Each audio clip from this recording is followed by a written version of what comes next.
yesterday. To shape our tomorrow, we must keep talking. So, I want to hear you. Be a part of our live conversations Mondays through Fridays. And let's all have our say.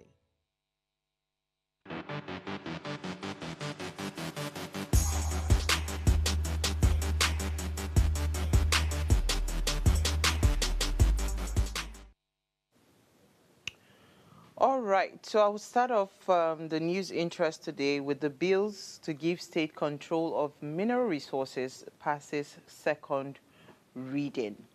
Now, according to this report, right, the bill seeking to alter the 1999 Constitution to decentralize control of natural resources, including oil fields, minerals, and natural gas from the exclusive um, legislative list to the concurrent legislative list has passed its second reading in the House of Representatives. The bill title is A Bill for an Act to Alter the Provision of the Constitution of the Federal Republic of Nigeria, 1999, to decentralize the governance of natural resources in the Federal Republic of Nigeria to transfer mines and mineral, including oil fields, oil mining, geological surveys, and natural gas from the executive legislative list to the concurrent list, and for related matters was sponsored by Abbas Tajuddin. And currently, certain natural resources such as mines, minerals, oil fields, oil mining activities, geological surveys, and natural gases are managed solely by the federal government, and they are on what's called the exclusive legislative list, meaning only the federal government makes laws and decisions about them. We've always said this thing about our our resources, especially as it pertains to state. I think where we are right now in Nigeria, the power at the center is too concentrated.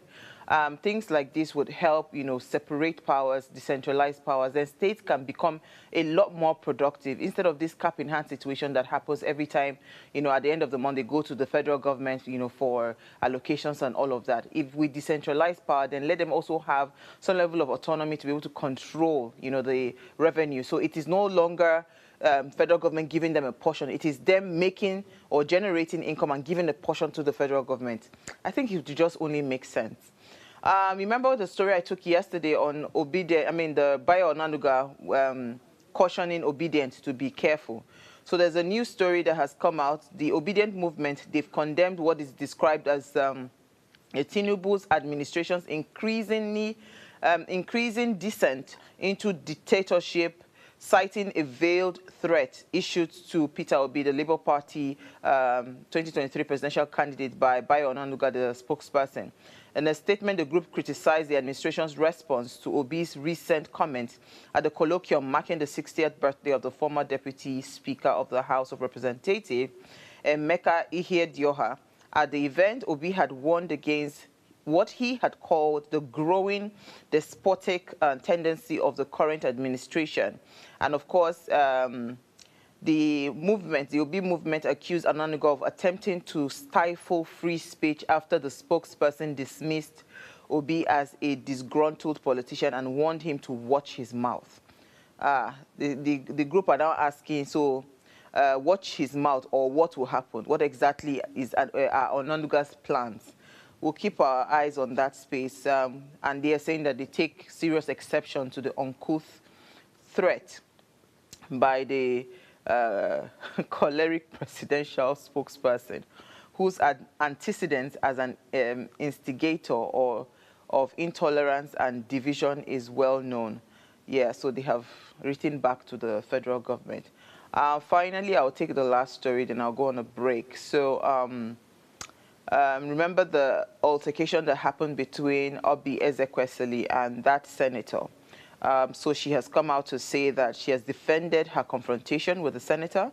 And she says she was speaking on a TV channel. She recounted the event. And she said in this society, there's a historic attitude to voice, not just the voice of the women, but those who say that they do not agree with the situation, or who, like me, are persistent in demanding public accountability from those that lead an institution that belongs to the society, she said. She added that it is a historic, more or less, function.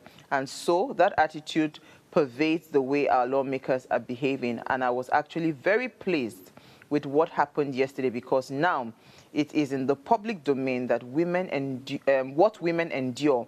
Many instances, and the rest of the society may know little about it, but has not focused on it. Yeah. That senator was quite rude yesterday, very rude. I mean, in all ramifications, I mean, by age, by everything, by even, what's it called, experience. She is way, way, way far, far ahead of him. And him coming again on the station talking about how he's a serving senator, and then what? I don't know. Yeah, we'll just leave that matter there. I'll leave it for my guest in case he wants to comment on it. I'll take a break now. When I come back from that break, let's discuss the executive, legislative, and judicial arms of our government, and of course, the 30-day challenge. Stay with us.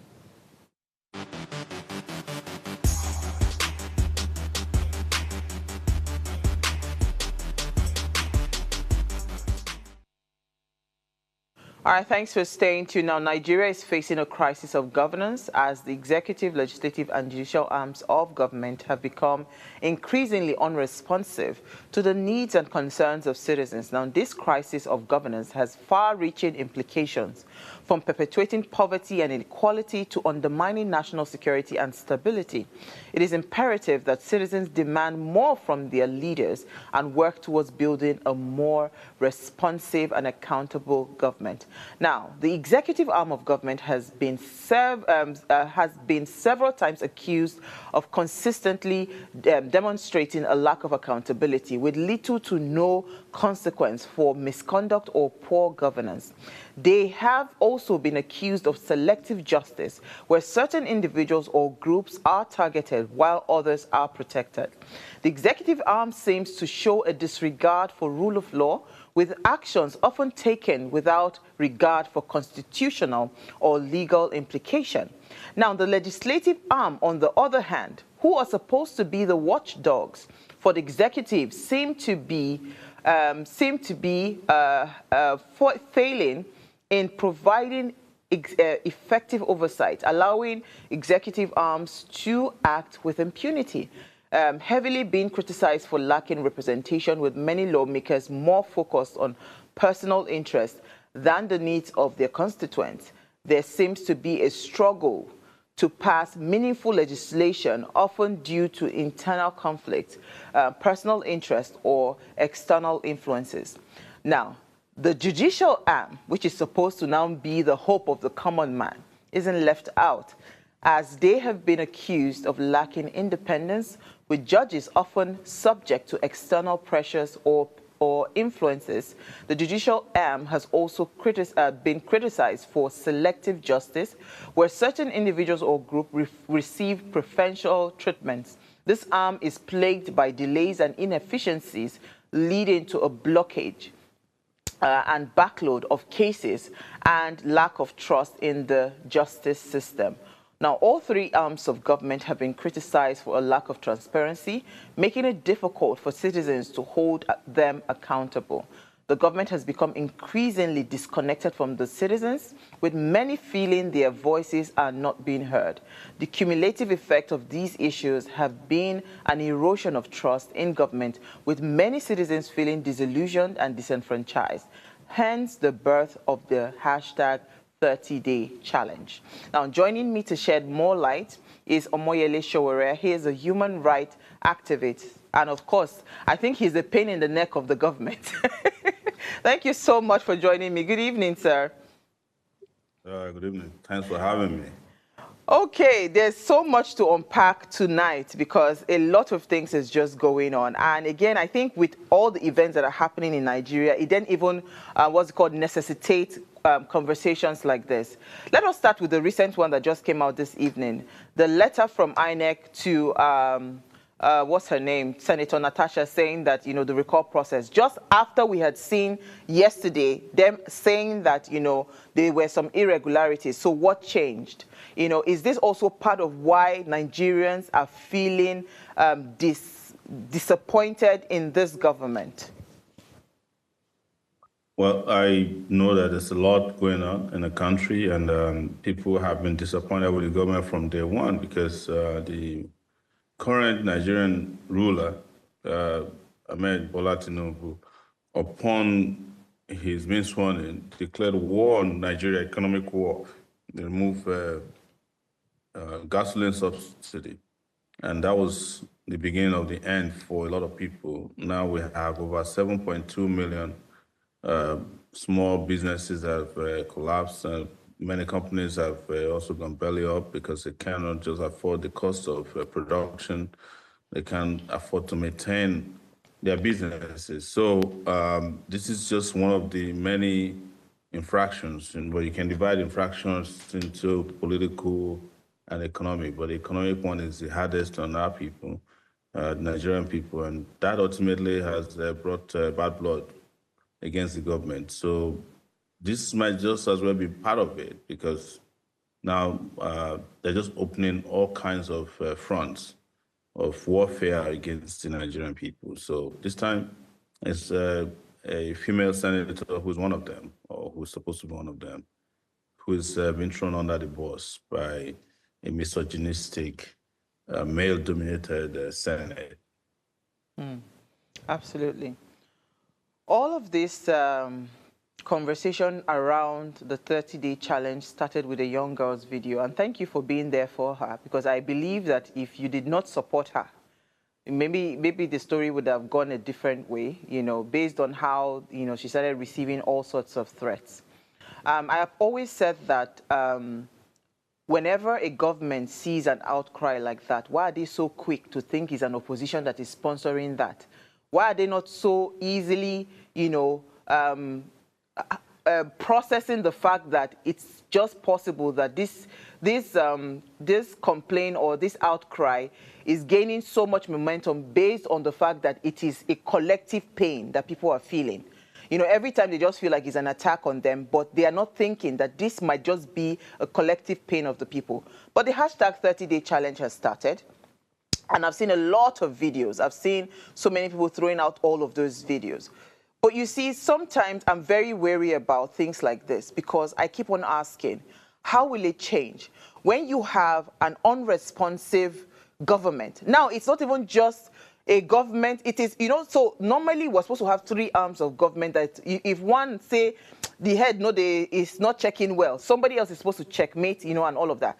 But all three arms of government seems to be quiet. It seems like all of these cries or outcry is just falling on deaf ears. So how are you going to see this through? What would this 30-day challenge do to us as a people? I mean, first and foremost, we owe this young lady immense gratitude for her courage. In fact, she won her first victory today in her struggle against economic debasement of our people. And that was that today, youth corpers received their first 77,000. 7,000, yeah.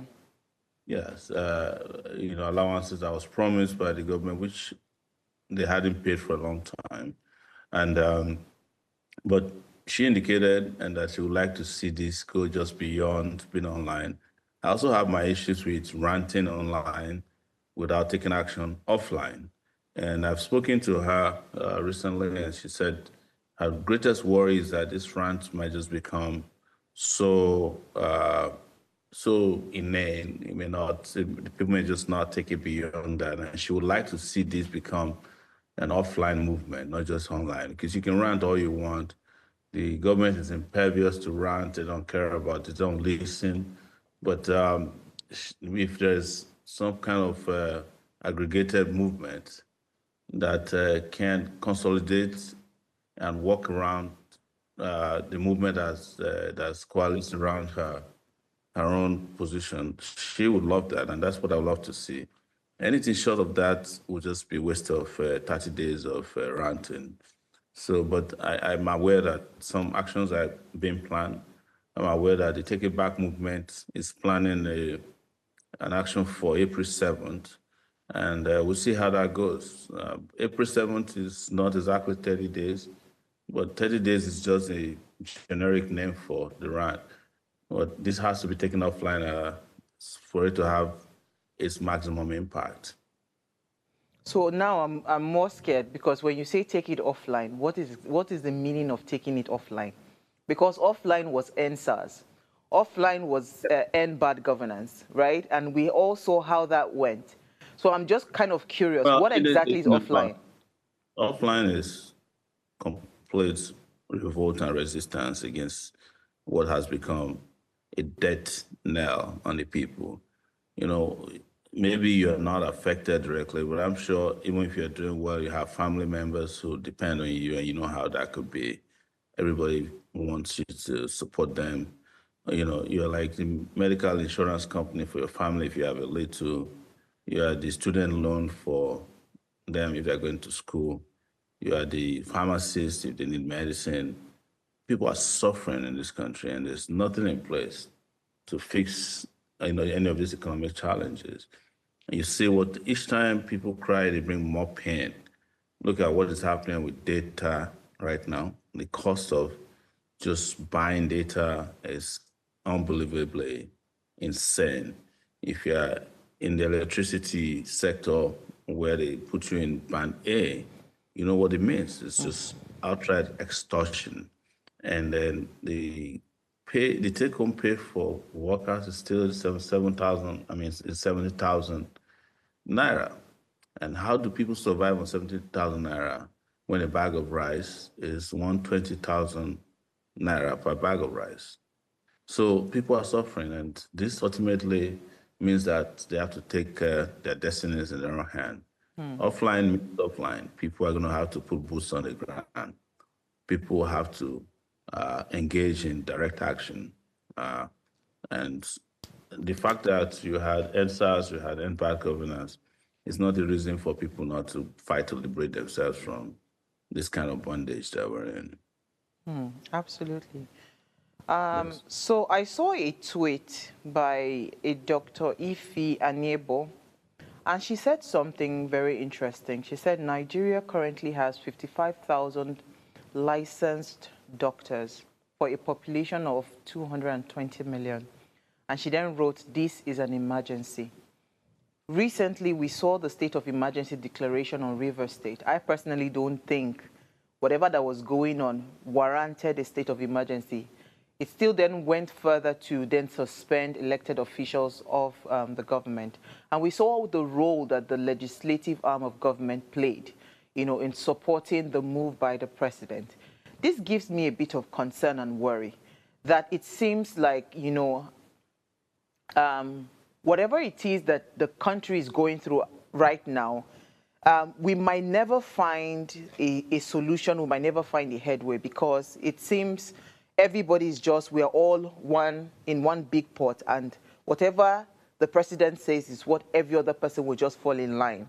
Do you agree with that, or you still see that there might be a chance or an opening for some things to change, even if we decide to then go on the streets to say we want to challenge some of the status quo?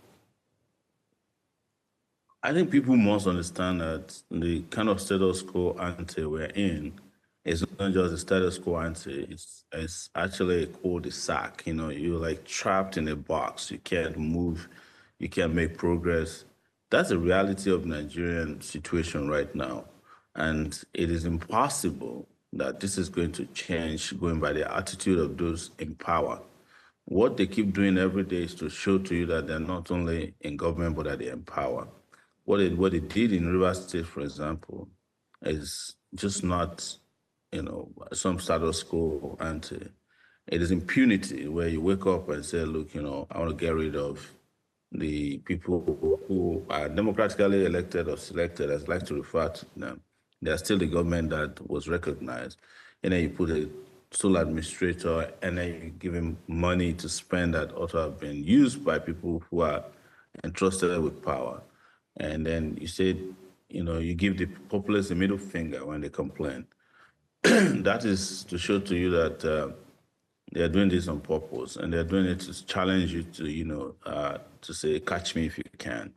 And that's why I keep saying that Nigerian people must responsibly and responsibly take them on in a way to say, look, we are the taxpayers, we are your employers, and we too can hire and fire you.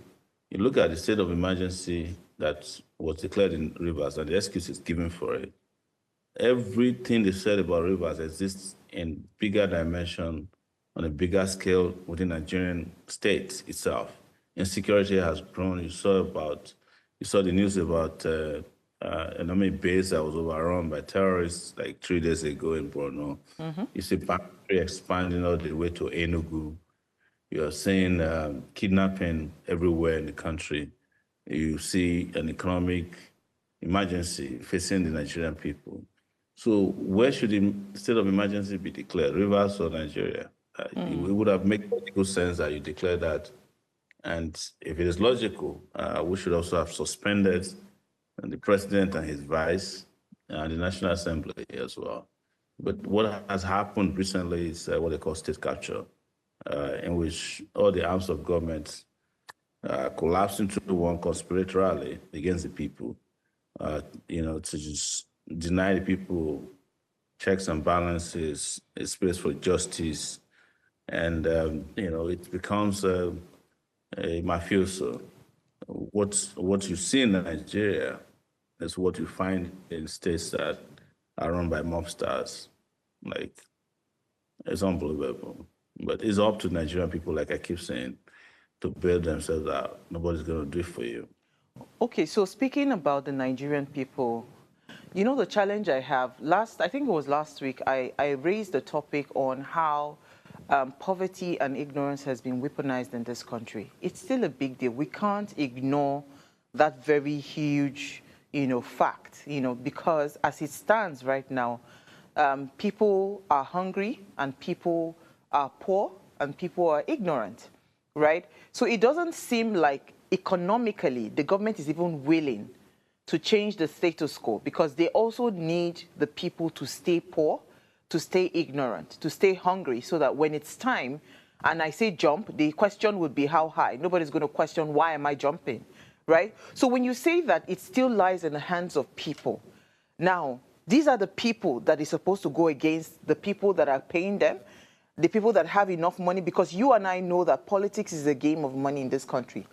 So how do you expect this set of people to be the one to challenge, the government? How do we go about it? Because I've said that we can't keep doing the same thing over and over again and expecting a different result. It's called insanity. So what would be a more strategic solution? Maybe because, again, if we're able to get more people out of that gap, right, that ignorance and poverty gap, maybe we might just find, a solution. So how are we going to be strategic about doing that so that we get the right set of people that will be able to fight this cause? It is for you and me to do what is needed. We have reached a point that we must all admit that something has to give in this country at this point. Whether you're from River State or you're Natasha Akpoti or you are in the army or the police, all of us are tied in this. And what everybody don't want to say is what I like to say is that there has to be a revolution. The question is, how do we start it and how do we plan for it so that in the aftermath of the revolution, we can govern the outcome in the interest of everybody? Because a revolution that is not governed properly, that is not well planned, that doesn't have the right amount of numbers of people involved, will be reversed by those who are revolting against. And they will become more ferocious when they come back. But we've reached a point where, first and foremost, we must understand that we need to revolt against the old order, the old ways of doing things, and change that order no matter what is involved. That is something that we have to keep educating people. I think more people need to start talking about it. That's why I was paying. I don't take it for granted what the young copper lady did with someone who is 24 years old, taking on the president of the country from a position of disadvantage. Position of disadvantage is that they're not even allowed to address the press as youth corpers. Well, here we are. She did it, and she did it on behalf of the people. and she has not capitulated. When we were with her, or was talking to her last week, after we left the AGI's office, the chief of staff to the president tried to reach her. They wanted to bring her to Abuja. My suspicion or hunch was that had we not followed her, they probably have captured her and taken her to Abuja and forced her to meet with the president to apologize. And that would have been terribly counter-revolutionary. That's why we went up there to support her. They called her. The senator from her region is calling her, or senatorial district. Everybody's calling her. The threats, you see, there's a lot of shaming they did against her when they couldn't get through with every other thing they needed to do. They threatened. And then the whole of last week, they were slut shaming her. They were bringing her pictures saying that she's a slut. So that is how bad it went. But she stood her ground, and here we are. And I think the reason I'm paying more attention to that conversation is that maybe everybody needs to be a little bit like Rita Ray. Absolutely. Absolutely. When I saw that slut shaming, I said, how low can you guys be? Because it was the lowest thing to do. You know, that was a very low, that was horrible, horrible thing. But hey, I think they saw that thing did not catch on because nobody really sent that, you know, Yeah, exactly. nobody saw that. You know, but it's so interesting that your senator, so it means that my senator actually has my number right now. I just need to say the thing that he does not like, then I will now realize that he can. So how sad is this? It's not like these people don't have access to it. So they just intentionally don't want to do the right thing? Wow. Yeah. You know, the right thing what I've realized about Nigeria is that even when Nigerian leaders are doing the right thing, you should be suspicious about it. They are doing the right thing for the wrong reasons. Maybe they have something to benefit or they need something temporary. Otherwise, they don't do whatever is right. They don't care. They don't care about the people. Like I said, it's a culture of giving middle finger to the people. You know, it's a middle finger. You know, because they always see the people as at all. burden. At all. Let's take a break, right? We'll just go out for a second and we'll be back. Let's continue the conversation. Stay with me.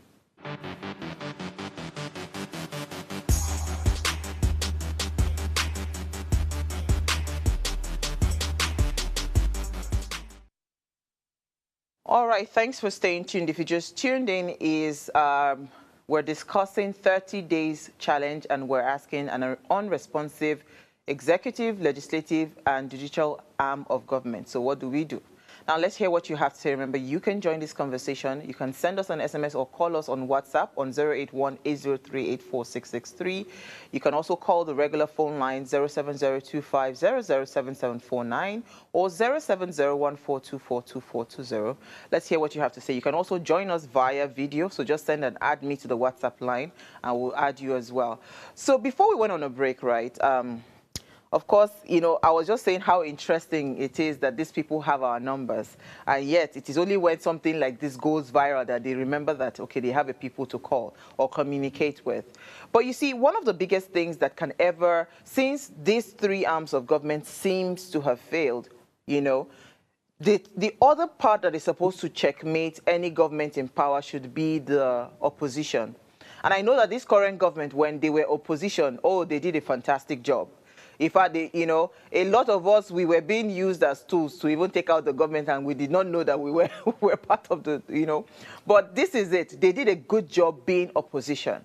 Currently, right now in Nigeria, I don't see any political party that can stand very strong when it comes to taking the APC head on. You know that the elections is coming in 2027. We've already seen campaigns going around. The First Lady was in Asaba today, even though the Asaba nurses told her that she's not their mommy, you know. But, I mean, there is supposed to be a political structure that young people are supposed to also be part of, galvanized, because that's also part of on-site work, right? So how is the political scene right now? How ready is the political scene to take on, you know, President Bola Ahmed Tinubu come 2027? Well, I have to say a few things regarding what is an opposition. An opposition are people who are completely at variance with those in power. So if you are not careful, you will fall into the hands of the opposition that the Bola Ahmed Tinubu government has created, presented to you as opposition, whereas they're not opposed to each other. Second thing I want to say is that I'm diametrically opposed to the government. I'm in opposition. I don't want to label myself as opposition leader, and we have a political party known as the African Action Congress.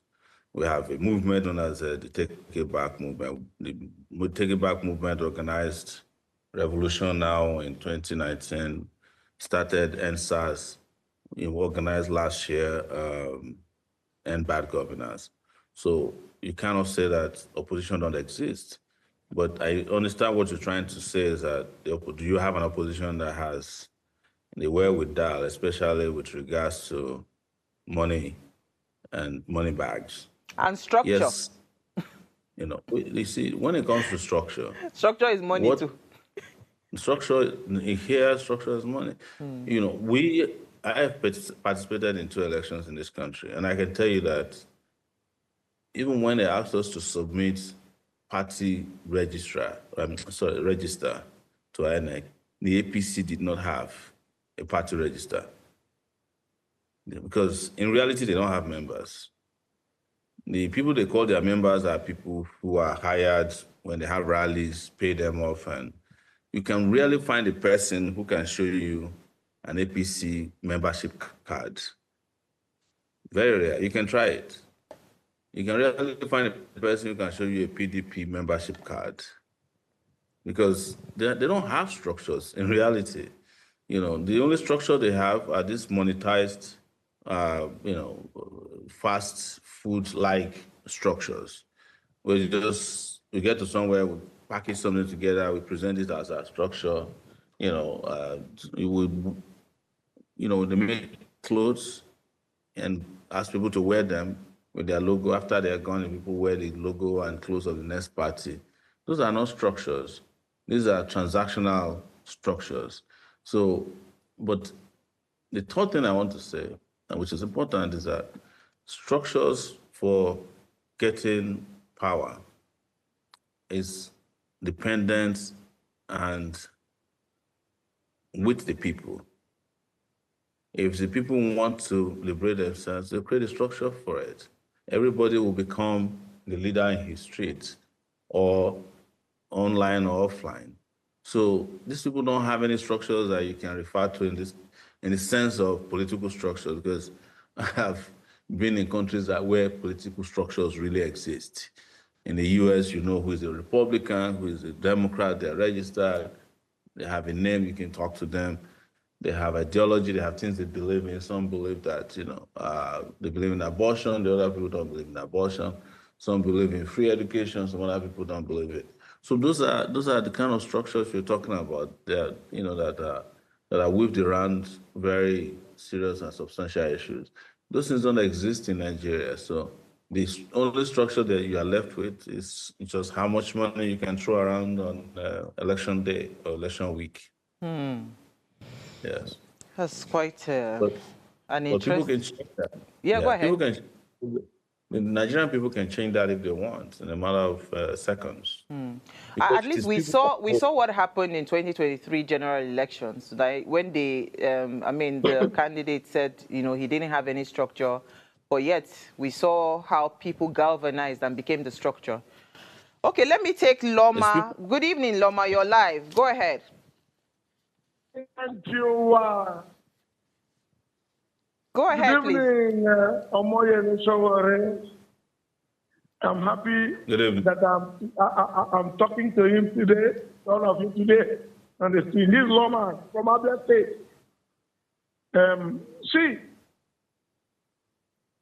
You see the executive, the present executive, legislative, and judicial arm of government. If you expect anything good from them, I'm telling you, you will be waiting till eternity. It looks as if they have planned it that in such a way that no matter what happens, nobody tells each other, you are not doing well. It's quite unfortunate. the judiciary will usually hold in high esteem have reduced themselves to being a mere court. Nobody that they cannot do anything because they don't have strength again. Look at what the legislative is doing. What they are quarreling over is Natasha Botti or no Natasha Botti, sexual embarrassment. Whereas Nigerians are suffering. Oh, I'm telling you, very soon we will go on our knees.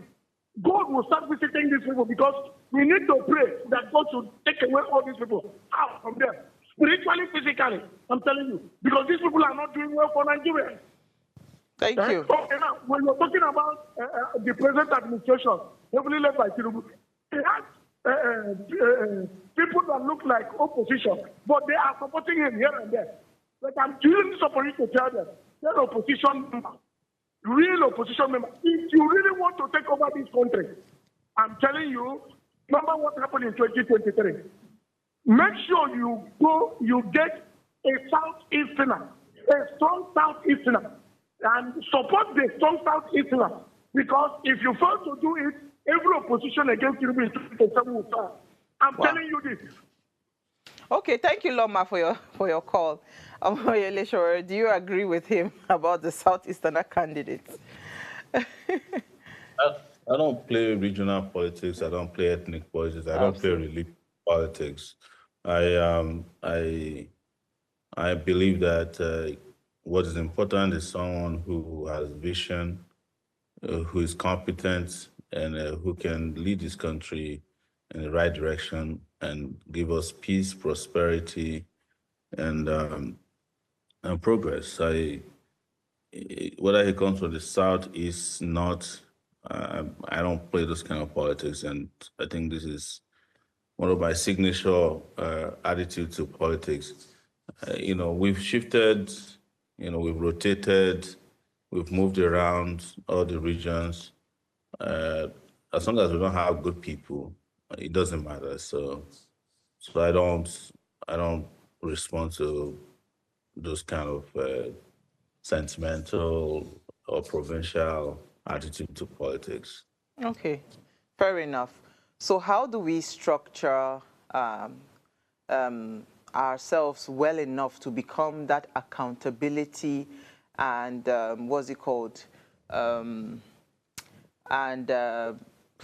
say transparency partners for the government? Because since they have refused, all arms have failed. So how do we as citizens become that that watchdog?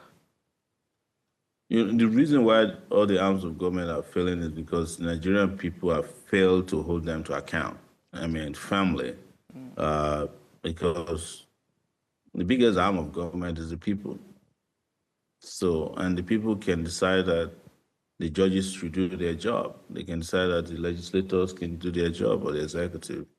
But likely, there has to be also a solid conversation about the very lax attitude of our people towards how this country is badly governed, the complacency that has, the lethargy that's prevalent in our culture or our life, which is very legendary. Nigerians are seen as people who you can drive to the wall instead of pushing back.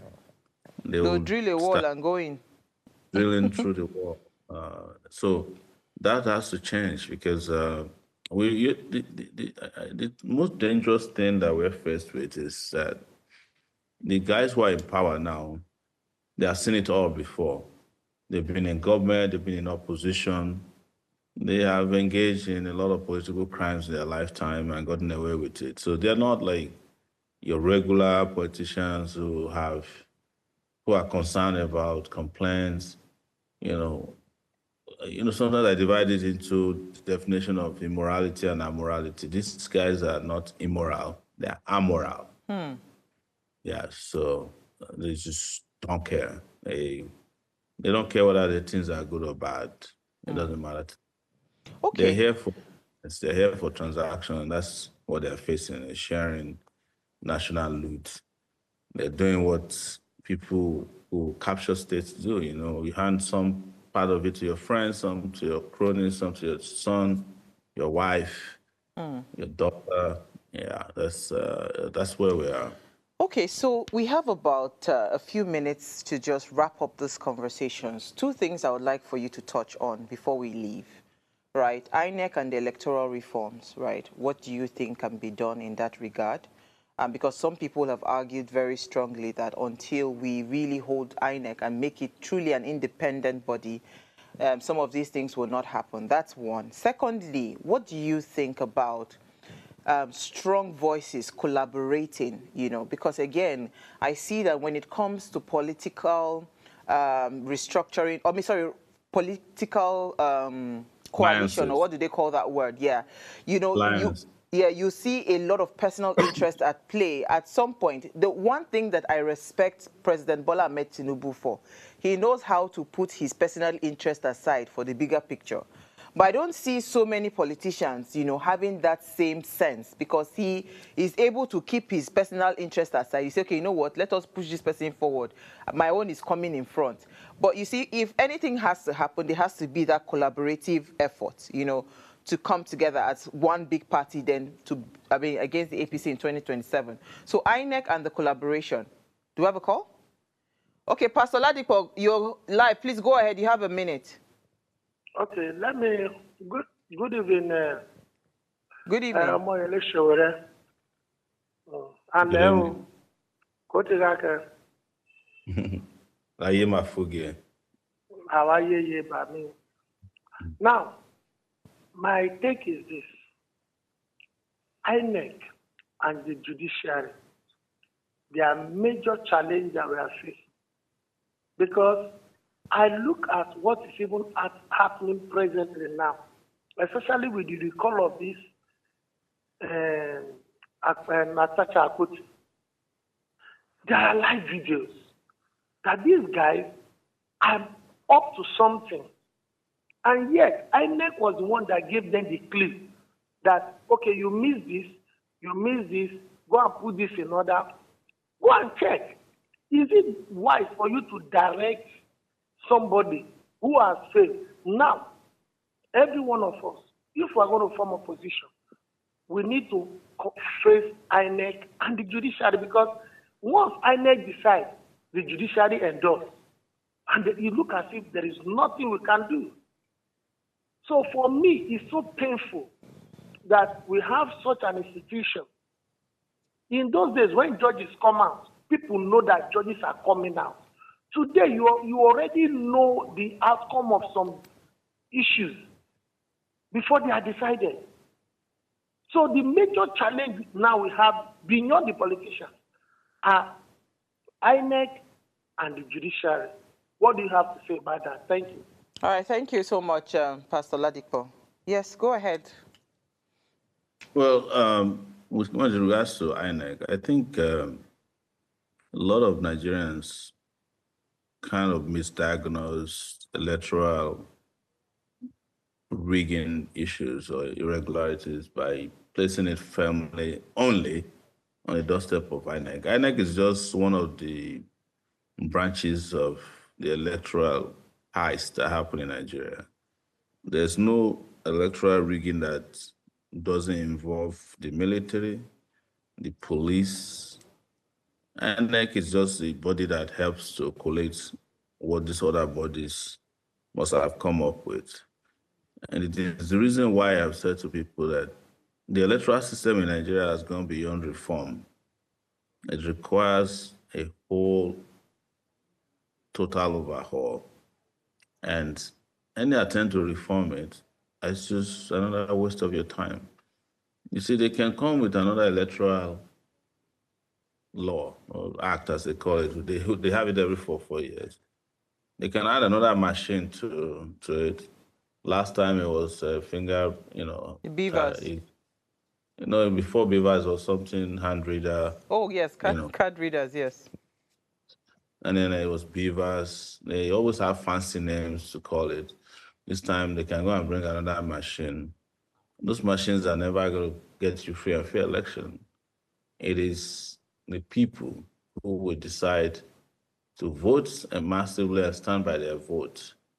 But for you to get to that point, of course, you have to understand how deeply entrenched the electoral heist that's been planned for the future. Okay. President Tinubu has appointed 11 Supreme Court justices in the last 2 years. He only needs 7 of them to approve of whatever INEC does in the next election. He's in charge of the police, he's in charge of.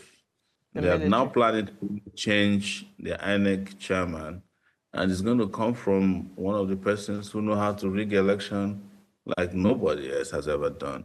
So it's up to you if you want to believe that they're interested in giving you free and fair election, or you want free and fair elections in your country. But to get free and fair election, the people must free themselves first from these guys. Absolutely. That's where we ended. Okay, so we have just 1 minute left. Can you quickly touch on collaboration? Yeah, so people are talking about collaboration. My hunch about collaboration is that, see, this idea of coalition you're saying, oh, I want to go to this party or this, it's a scam. Anything that has to do with any of the politicians who have been in power in the last 25 or 26 years of democratic rule, telling you they want to create a coalition is another scam. They're just pushing you from one basket to the other. Are you getting my point? Yeah. Some of them are doing it so that they can get negotiated with. And that's why you can never find me in those coalition conversations, because what brought us here was a coalition of scammers. And you mentioned it in the course of your conversation, that some people were used and they never even knew they were being used by this coalition. So, and now you want to go and form a coalition. The same people who formed the last coalition have now left and said they want to form another coalition. And you want to believe them, then something is wrong. Yeah. Oh my God. So apologies, so we ran out of time. But let me say a big thank you. Somebody says, happy to see the voice of the voiceless in your program. The rulers in this country lack what it takes to move nation forward, and they can be easily referred to us as visionless individuals. The rulers are just busy trying to buy the future of their family, rich, and honestly, this life is just temporal. History will surely judge them. This was Raphael from Zaria. Thank you so much for your time this evening.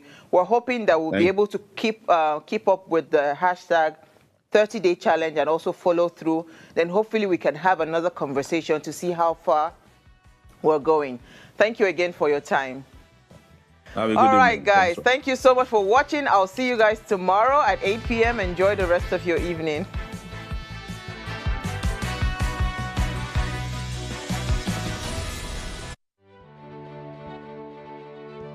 Nigeria, by extension Africa, battles a growing youthful population, and with little or no meaningful engagement, lives a ticking time bomb on our hands.